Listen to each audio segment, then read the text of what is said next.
Magandang hapon sa inyong lahat.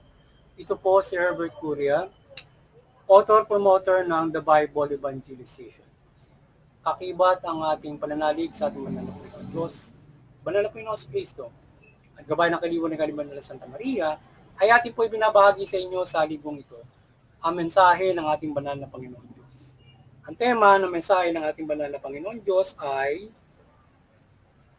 pailalim sa paghahari ng Panginoon sa Kristo at magpairan ng mapayapang pagbabago.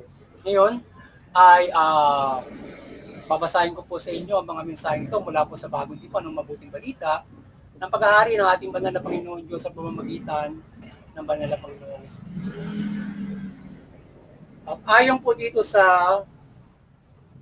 kay Apostol San Juan, Kabanata 15, talatang 6, ito po ang mensahe. Ako ang puno ng ubas, kayo ang mga sanga. Ang nananatili sa akin at ako ay sa kanya. Ang siyang namumungang sagana sapagkat wala kayong magagawa kung hiwalay kayo sa akin. Patuloy po natin sa mga taga-Efeso, Kabanata 1, talatang 21.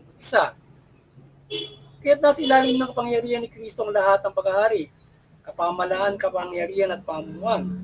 Higit ang kanyang pangalan kaysa lahat ng pangalan, hindi lamang sa panahon ito, kundi sa darating. Pagpatuloy po natin sa kay Apostol San Mateo, Kabanata 11, talatang 9. Ito po ang mensahe. Mapalad ang taong walang pag-aalinlangan sa akin. Pagpatuloy po natin. Sa mga taga-Roma, Kabanata 12, talatang 26, ito po ang mensahe. Huwag kang padig sa masama, kundi daigin mo ang masama sa pamamagitan ng mabuti.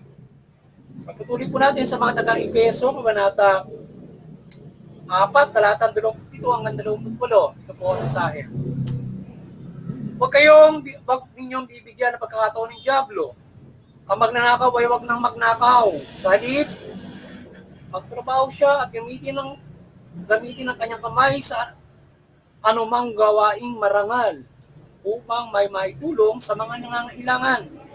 Pagpatuloy po natin sa mga taga-Efeso, Kabanata 4, talatang 3 hanggang 4. Ito po ang mensahe. Pag sumakitan ninyong mapanatili ng pagkakataong mula sa Espiritu sa pamamagitan ng buklod ng kapayapaan. Isa lamang ang katawan at isa rin ang Espiritu. Gayon din naman, isa lamang ang pag-asa. Ninyong lahat, dulot ang pagkatawag sa inyo ng Diyos. Ito po ang mensahe salita ng ating banal na Panginoon Diyos. Ating pong pasalamatan ng ating banal na Panginoon Diyos, banal na Panginoon sa Kristo, banal na Espiritu Santo, gayon din po ang banal na Santa Maria. Maraming salamat po, banal na Panginoon Diyos, banal na Panginoon sa Kristo, banal na Espiritu Santo, at banal na Santa Maria. Ngayon naman po, ibaliliwanag ko sa inyo ang mga mensahe ito. Mula po sa tema na pailalim sa paghahari ng Panginoon sa Kristo at magpairal na mapayapang pagbabago. Nais pong ipabatid sa atin ng ating banal na Panginoon Diyos na kung nais natin ng mapayapang pagbabago, kung nais natin ng pagbabago, tayo ay magpailalim sa Panginoon sa Kristo at gawin natin ang kanyang ginawa o bilang ehemplo sa pamamagitan ng mapayapang pagbabago. Yan. Tayo ay magkakaroon lamang ng pagbabago sa pamamagitan ng mapayapang pagbabago, kagaya ng ginawa ng banal na Panginoong Jesucristo. Kaya ang Panginoon Jesucristo ay itinalaga ng ating banal na Panginoon Diyos para pagharian tayo. Siya ay kanyang bugtong na anak o anak siya ng Panginoon Diyos na itinalaga niya para pagharian yung lahat.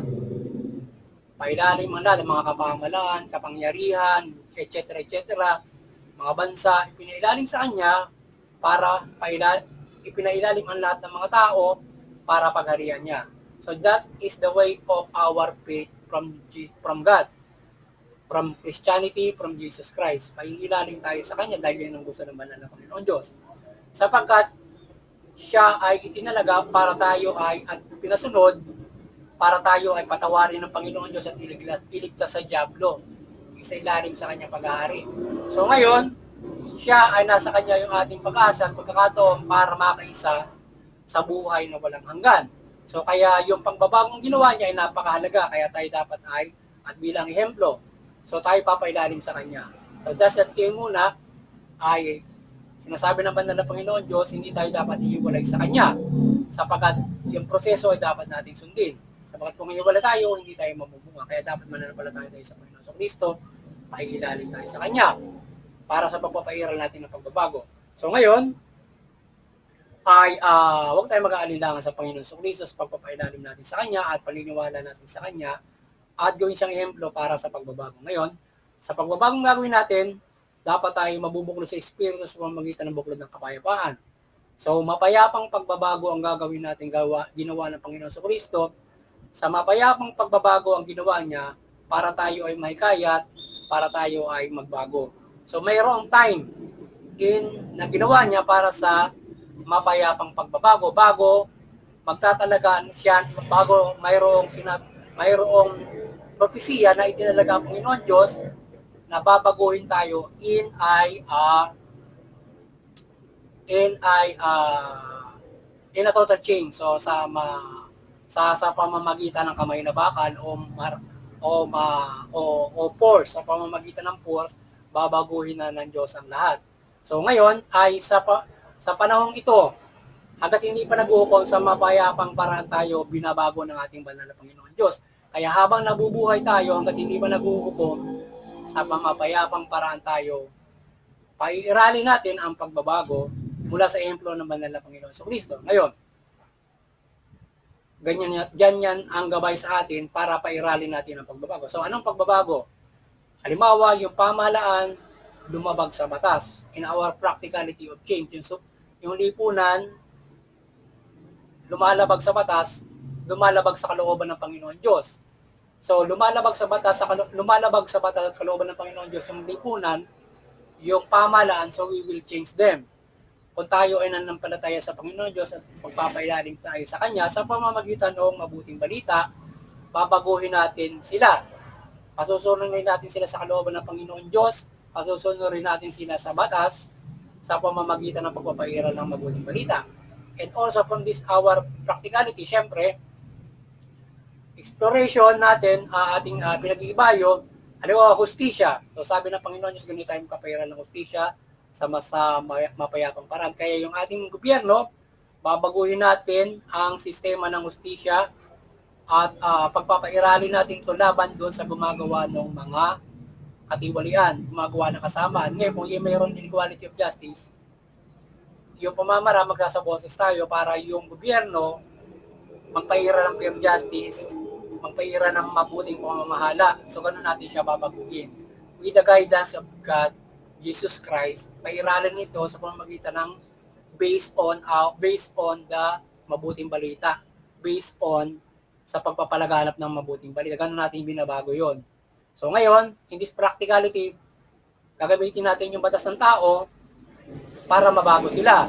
With the guidance of God, magpairal ka ng patas na legal system mo o justice system mo. Ganon. But in the hour, sa pangalahatan, ganon pinamamahalaan ng Panginoon Diyos yung mga kapamahalaan. So bilang mga itinalaga, kahit may ginagawa kayong gobyerno para sa inyong mamamayan, mamahala ka ng mabuti. Gawin mo ang magandang pamamahala para magpairal ka ng patas sa katarungan. So, and how we will change the government kung sila hindi nagpapairal ng ganyan. So ngayon, at kung kailangan palitan ng sistema, sa mapayapang parang papalitan natin. So ngayon, may corruption ngayon sa Pilipinas. So binabago natin sila ngayon sa pamamagitan ng gabay ng Panginoon Kristo, sa mapayapang paraan, nagsasaboses tayo, ginagamit natin yung karapatan natin, wala dito sa practicality, yung karapatan natin, sinasaboses natin yung pagbabago ng pamahalaan. Yung nasa pamahalaan, magpapairal kayo ng fair justice. Babaguhin nyo yung inequality. So kasama tayo sa pagbabago. So we'll change because tayo ay kaisa sa gobyerno bilang sistemang demokrasya ang gobyerno natin. So ngayon, so dapat, in changing that, kinakailangan mapayapa. Mapayapa at kung anong pamamaraan na mapayapang pagbabago. Yan nga, kaya nga, ang mapayapang paraan ng pagbabago, papaguhin mo sistema, magpapairal ka ng legal system, yung katarungan, justice system, para mapanagot mo yung masama. So that is how we change. Tatanggalin natin yung masasama din sa gobyerno, papalitan natin ng mabuti, papalitan natin yung sistema. Gaya din sa lipunan, yung mga nagkakamali, na mga tao na nakikisa sa masama sa gobyerno, babaguhin din natin sila sa pamamagitan ng mabuting pamamaraan in our practicality way. Payaran natin yung legal system, justisya, mabuting pamalaan, with the guidance of God na tayo maging mabuti lahat na sumusunod sa Kanya. Sabi ng Panginoon Diyos, sumunod tayo sa pamalaan, sumusunod tayo. Mayroon tayong gagawin magandang pamalaan, magandang sistema. Ganon ang ginagawa natin in a peaceful way, in a what is practicality is good, na para umiran ang makapayapang paraan. So, ganon tayo dapat. Ganon ang ginagawa natin para sa pagbabago. Mapayapang paraan, si Jesus Christ yung ating ehemplo. At pinairan natin ng kanyang kapamahalaan sa pamamagitan ng mga ginagawa natin ito. Kaya pailalim tayo sa kanya at hindi lamang tayo sa practicality pinagbabago ang pamahalaan. Sumusunod sa pamahalaan, pinagbabago ang lipunan. At the same time, pinairan natin ng gobyerno ng Panginoon Diyos. Pinairan natin ang kapamahalaan ng Panginoon Diyos sa pamamagitan ng ginagawa natin ito na pagbabaguhin natin ang pamahalaan para mamahala ito ng mabuti. Pagbabaguhin natin ang lipunan para ito ay mabuhay ng maayos sa pamamagitan ng mula sa mabuting balita ng pamuhay and abiding our legality. Ganun na kasimple yun. At even all of us is struggling for good. Struggling for good because nagkakamali ang tao ay hikayat ng masama. So every one of us is struggle for good. Nagbabago tayo from Jesus Christ guidance and then from this practicality of the legal system, judicial system, justice system. Sistema ng ating lipunan, mga nakaugalian natin, ito ay babaguhin natin from the God governance and culture at kanyang nais na pamumuhay. O ika nga ay maka-spiritual na pamumuhay. So kultura maka-spiritual ang ating dapat na isinasabuhay from this kind of practicality na tayo ay mayroong pamalaan, mayroon tayong lipunan. So, siyempre, kung paano ginagabayan ng Diyos ang lahat, ang gobyerno, under that. So, kaya kung para maging masagana tayo na at the same time, ay nagkakaroon tayo ng pagbabago, naging mabuti tayo, nag-a-adhere tayo ng mabuti, na pamalaan, lipunan, tayo ay nagpapairan ng pamalaan ng banal na Panginoon. Gaya ng ating ginagawa, sa pagbabahagi natin ng mabuting balita na tayo ay gumagabay upang mabago ang ating pamalaan bilang gabay sa pamalaan, sa lipunan, na tayo ay binabago natin sa pamamagitan ng mabuting balita at kung paano ito magpa-function as a government. Di ba sinabi, maging mabuti kang tao, maging ganito kang tao. Not just like that. Gawin nyo, maganda nyo sa sistema. We are into process, kasama tayo dun sa gagawin. Paano ba yung sistema, di ba? Kailangan ganito ang gawin mo, kailangan ganito mo. Ito yung mabuti. Kasama tayo dun sa ganung klaseng pagpat, tayong lahat ay magkakaisa para doon. Di ba? Because the God is guiding us from the general aspect at kung paano mo gagawin yung pamahalaan na yun. Di ba? Ano kasimple, sabi ng Panginoon, magpahirap tayo ng patas na hustisya. Ito hustisya. Anong gagawin ng pamahalaan sa hustisya? Di ba? Paano ka mamahala? Sabi nga, paano ba mabuti? Bakit ninanako mo yung pera ng gobyerno? Sabi ng Panginoon Diyos. Huwag ka magnakaw, gamitin mo yung pera, yung kamay mo sa mabuting pamamara para makatulong ka. Tinlaga ka pa dyan, tapos nanakawin mo yung pera, di ba? Or even a simple person. Magnanakaw na simple, magnanakaw sa gobyerno, magbago kayo. So pagbabagoy kayo ng mamamayan na tumataha ka, nag-struggle for good, struggle for the good government, struggle for the abiding God, abiding Jesus Christ, change. Huwag kayo magnakaw dyan, ganito, papanagutin kayo. Di ba? Pagbaguhin kayo sa kulungan, papanagutin kayo, pagbabaguhin kayo sa kulungan, yung mga mamamayan na pagbabaguhin kayo sa kulungan, papahiralatin yung legal system as illegal na ating ginagawa. Kasi ginawa ng Diyos ang pamalaan para magparusa. Para magparusa ang pamalaan laban sa nagkakamali. That is godly. Dahil itinalaga sila roon Diba? So, yun ang gagawin. Gagamitin natin ang mga bagay na yan para mapagbago sa disiplina sila. Diba? So, ganun na kasimple yun. So, ngayon, sana ay nagabay na naman kayo ng mabuting balita sa ating sa ating pagbabahagi dito sa The Bible Evangelization at magkaroon tayong malaking pag-asa sa ating kaligtasan spiritual. At sa gayon, tayo ay maligtas pagdating ng takdang panahon. So ngayon ay sana ay patuloy tayong maliwanagan ni Banal na Santa Maria ng kanyang kaliwanagan, ating pumabahagi ng mabuting balita, hindi lamang sa panahong ito, hindi lang sa mga oras na ito. Yan, kahit sana bumabagyo, tayo ay kabayan ng kaliwanagan niya, bigyan ng magandang panahon. Yan, medyo madilim na ngayon. So ngayon ay, at hindi lamang sa mga oras na ito, kundi sa panahong ito, gabayan tayo ng kaliwanagan ni Santa Maria ng kanyang pag-iimala na Panginoon Diyos, Panginoon Kristo, Banal na Espiritu Santo, gabayan tayo ng pag-iimala sa panahong ito, sa ating pagbabagong ito bilang karagdagan ng nanampalataya at naglilingkod sa Kanya mula sa iba't ibang nanampalataya, mula sa simbahan na ginagabayan tayo ng pagpapala kapangyarihan ng Panginoon Diyos para sa ating pamumuhay. Na ito na tayong lahat ay mayroong pananampalataya. At sa ating munting pananampalataya, sana dinggin tayo sa mga kapangyarihan at pag-iimala ng Panginoon Diyos.